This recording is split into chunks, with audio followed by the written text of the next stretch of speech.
kita akan membahas secara tuntas bagaimana cara pengemasan arwana untuk dikirim ke luar daerah, ke luar kota, dan bisa selamat sampai tujuan. Nah, simak video ini sampai selesai teman-teman untuk menambah wawasan kita semua. Selamat menyimak.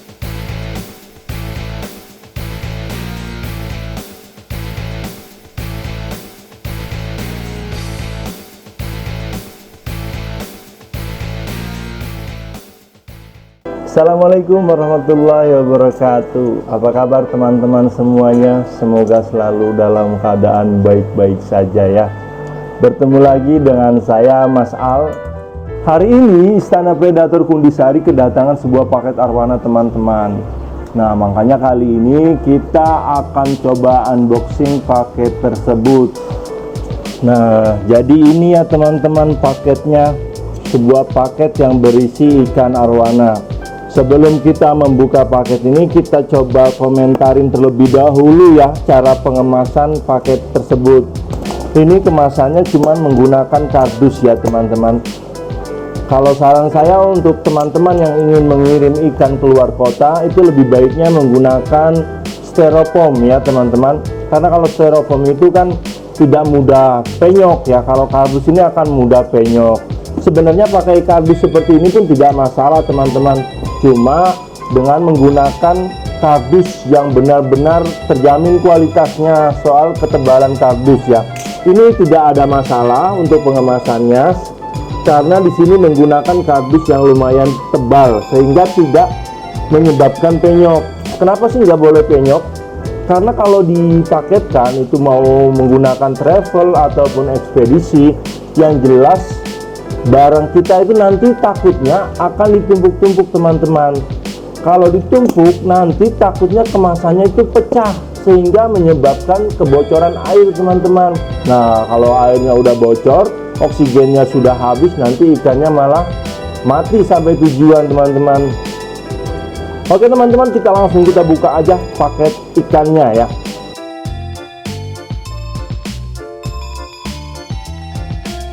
Karena sellernya itu saya sudah kenal lama ya. Untuk sellernya itu saya sudah kenal lama.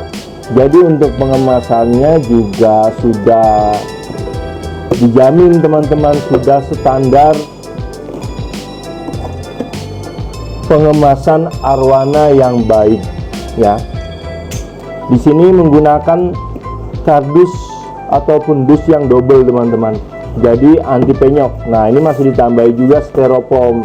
Tapi kalau memang teman-teman punya box styrofoam, itu lebih bagus menggunakan box styrofoam ya teman-teman ya, ketimbang menggunakan kardus. Nah, ini isi paketnya teman-teman ya.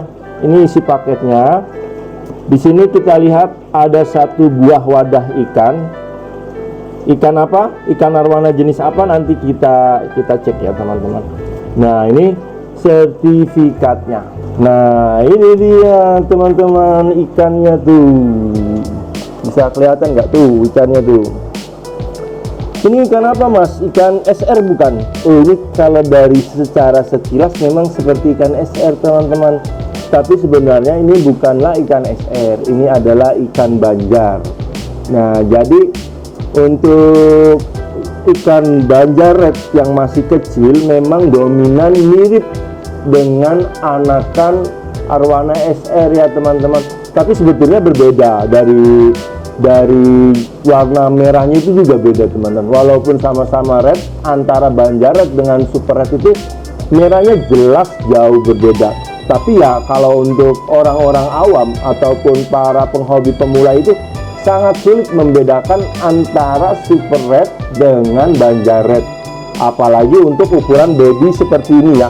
Ini ukurannya kan baru sekitar 11-12 cm ya teman-teman. Nanti akan kita masukkan ke akuarium supaya lebih terlihat jelas ya teman-teman. Nah, sekarang kita sudah memasuki proses aklimasi ya teman-teman. Proses aklimasi ini sangat penting sekali teman-teman untuk ikan yang baru datang, terutama untuk ikan yang habis melakukan perjalanan jauh ya.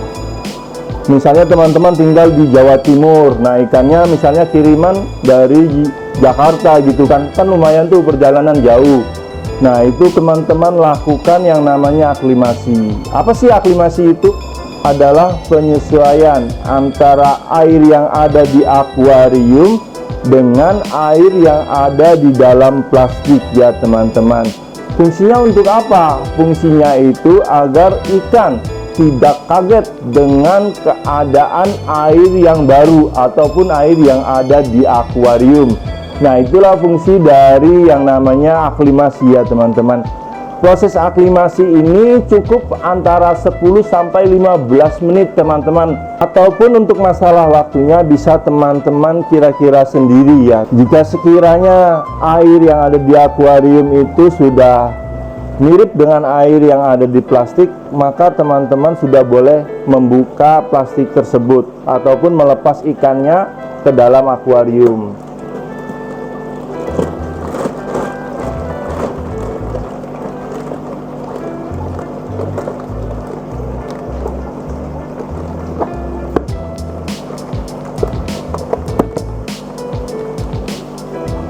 Nah, perlu teman-teman ingat untuk melepas ikan arwana ke dalam akuarium yang benar itu tidak boleh menuangkan secara langsung ya teman-teman. Tetapi caranya adalah dengan mengisi plastik ini menggunakan air yang ada di akuarium secara perlahan teman-teman, seperti ini. Biarkan air antara plastik dan air yang ada di akuarium itu tergabung teman-teman. Nah, maka kita tidak perlu menuangkan arwana tersebut ke dalam akuarium, tetapi cukup kita buka saja mulut plastiknya seperti ini dan biarkan si arwananya untuk bergerak ataupun mencari jalan keluar sendiri dari plastik ya teman-teman. Hal ini sangat penting untuk membantu proses adaptasi ikan arwana tersebut, sehingga ikan arwana tersebut pun tidak mudah stres ya teman-teman, seperti ini. Nah, ini ikannya teman-teman ya. Ini adalah ikan banjaret yang berukuran 10 sampai 12 ya, seperti ini. Nah, ini teman-teman ikannya. Nah, ini ikannya ya teman-teman. Tuh, seperti ini dia ikannya. Ikannya kalau ukuran baby seperti ini memang sangat mirip sekali ya dengan ikan arwana super red. Nah, ini ikannya teman-teman. Baru setelah itu baru kita ambil plastiknya dan biarkan airnya itu tergabung di dalam akuarium, di dalam air akuarium ya teman-teman. Nah, seperti ini.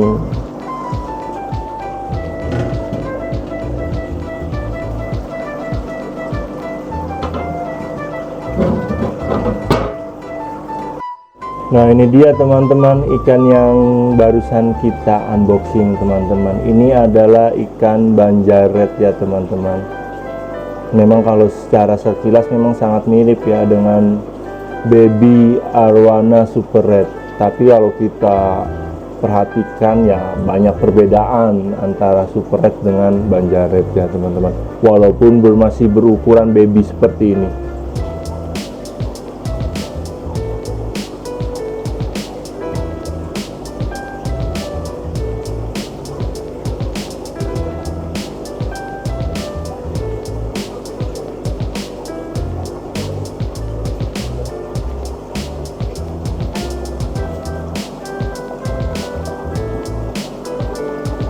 Seperti apa sih ikan arwana banjaret itu? Kita simak dulu video berikut ini.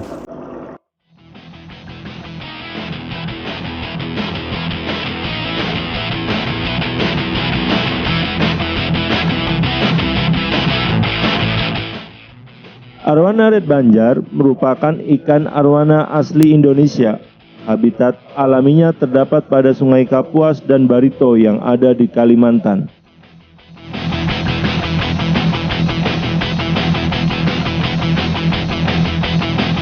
Memiliki sirip yang berkilau kuning agak kehijauan, juga warna merah kekuningan pada siripnya menjadikan ikan jenis ini banyak diburu para hobis.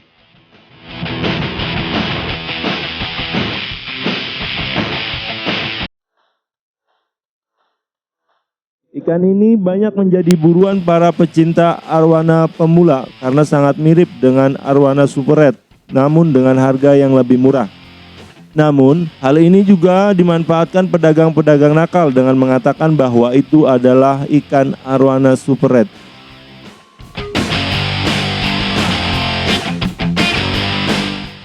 Terutama banjaret yang masih berusia muda dengan ukuran 10-15 cm terlihat sangat mirip dengan arwana super red muda. Walaupun begitu, warna merah pada arwana red Banjar ini memang tidak mencolok, tetapi sedikit memiliki dasar kehijauan dan kekuning-kuningan dengan sisik yang berbentuk tapal kuda dengan dominasi warna merah muda pada sisik sekujur tubuhnya.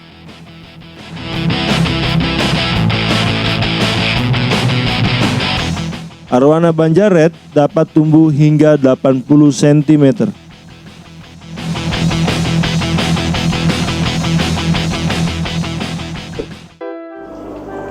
Nah teman-teman, sekarang coba perhatikan sini. Ini adalah sertifikat ikan Banjar red yang barusan kita unboxing ya teman-teman. Ikannya itu yang datang itu ada 5 ekor. Berarti sertifikatnya harus ada 5 juga teman-teman. Kita coba kita hitung. Ada 1, 2, 3, 4, 5. Ada 5 sertifikat ya teman-teman. Nah teman-teman, karena ikan ini masih berukuran 11-12 cm, maka ikan ini tidak boleh chipnya itu ataupun microchipnya itu ditanam di dalam tubuh ikan karena masih terlalu kecil ya teman-teman. Untuk menanam microchip itu minimal ukuran ikan itu 15 cm ya teman-teman, baru bisa melakukan penanaman microchip pada tubuh ikan ya teman-teman. Karena kalau dipaksakan itu nanti ikannya bisa cacat ya teman-teman. Kalau ikannya masih terlalu kecil terus dipaksakan untuk penanaman microchip, maka ikannya itu bisa cacat ya teman-teman.